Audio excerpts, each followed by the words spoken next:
ஒரு அழகான காட்டுல நிறைய விலங்குகள் வாழ்ந்துட்டு இருந்தது. அதே சமயம் ஒரு கொடூரமான சிங்கமும் இருந்துச்சு.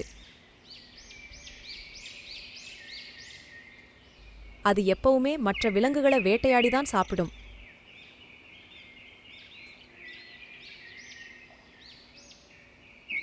ஒரு நாள் காட்டுல இருக்கிற மற்ற விலங்குகள் எல்லாம் சேர்ந்து ஒரு முடிவு எடுத்துச்சு. அது என்னன்னா, இங்க பாருங்க நண்பர்களே, நம்ம எல்லாருமே எப்பயாவது அந்த சிங்கத்துக்கு இரையாக தான் போகிறோம். அதனால நம்மளே தினமும் ஒரு தடவை அந்த சிங்கத்துக்கு இரையாகிடலாம். அப்பயாவது நம்ம பயம் இல்லாமல் வாழலாம்.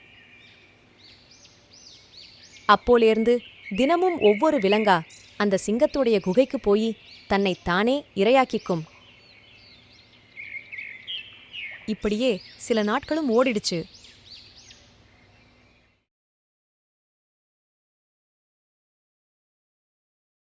ஒரு நாள் ஒரு புத்திசாலியான முயல் மட்டும் கொஞ்சம் தாமதமா அந்த சிங்கத்தோட குகைக்கு போச்சு.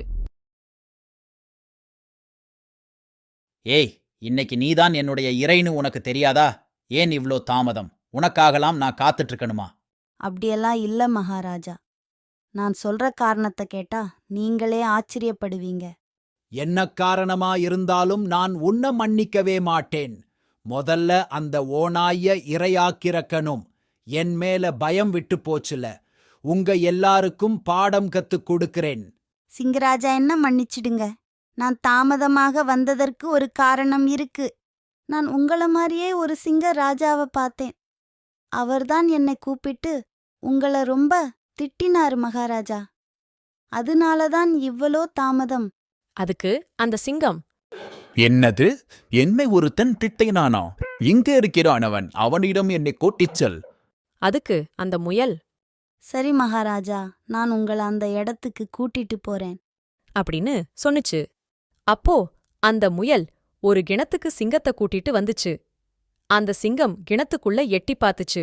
அதோட பின்பத்த தண்ணியில பார்த்துட்டு இன்னொரு சிங்கம் இருக்குன்னு நினைச்சு பயங்கரமா உருமுனுச்சு. அப்போ கிணத்திலேர்ந்து அந்த சிங்கத்தோட குரல் எதிரொலிச்சது. அதை கேட்ட சிங்கம் இன்னொரு சிங்கம்தான் கத்துதுன்னு நினைச்சுக்குச்சு. அப்போ அந்த முயல், பாத்தீங்களா ராஜா, அந்த சிங்கத்துக்கு எவ்வளோ தைரியம்னு, உங்கள மாதிரியே கத்துது அப்படின்னு அந்த சிங்கத்தை நல்லா தூண்டுனுச்சு. உடனே அந்த சிங்கம், ஏய், என்ன தைரியம் உனக்கு?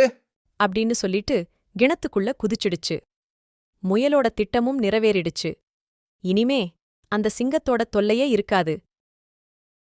பசங்களே, எந்த ஒரு சூழ்நிலையிலையும் புத்திசாலித்தனமா யோசிச்சு செயல்பட்டோம்னா நமக்கு வர ஆபத்துலேந்து தப்பிச்சுடலாம்.